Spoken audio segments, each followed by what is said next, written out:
Hello everyone, welcome to Commodities Podcast. This is Anil Kukhreja from Sharekhan BNP Paribas. Today we have an update on silver. Abhishek, silver has bounced off the recent lows while forming a bullish engulfing formation, implying an intermediate bullish move. The bullish move would be confirmed if the prices trades above the yesterday's high.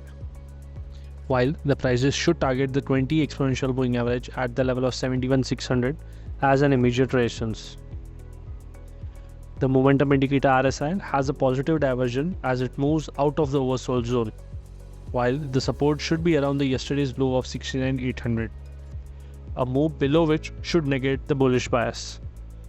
Therefore, a buy on dip strategy could be used until the prices sustain above the mentioned support.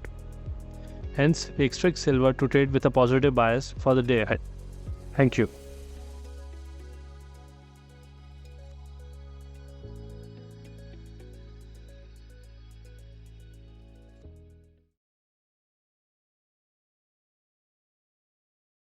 Investment in securities market are subject to market risks. Read all the related documents carefully before investing.